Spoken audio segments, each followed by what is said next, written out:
अस्सलामु अलैकुम वरहमतुल्लाहि वबरकातुहू। हज़रत अली फरमाते हैं, तुम जब अपनी बहन के घर जाओ तो अपनी हैसियत के मुताबिक कुछ ले जाओ, क्योंकि तुम्हारी बहन का तुम पर हक उसे वालिदैन से विरासत में मिला है।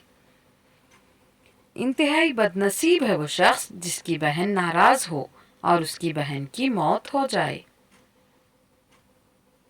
अल्लाह का शुक्र अदा करो कि अल्लाह ने तुम्हें ये पाकीज़ा रिश्ता अता किया और तुम्हें तुम्हारे दुखों का सहारा अता किया।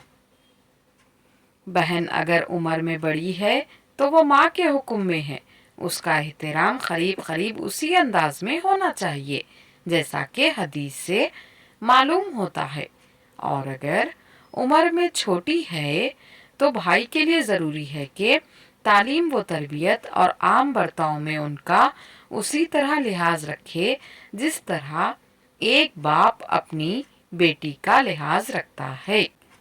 हज़रत अबू सईद खुदरी से रिवायत है कि रसूल करीम सल्लल्लाहु अलैहि वसल्लम ने फरमाया, जिसके यहाँ 3 लड़कियाँ या 3 बहनें हों या 2 लड़कियाँ 2 बहनें हों,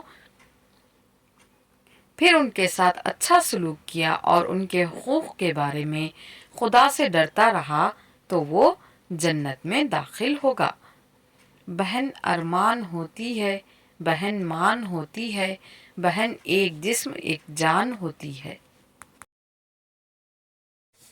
मज़ीद ऐसी मालूमाती वीडियोस देखने के लिए वीडियो को लाइक और शेयर करें।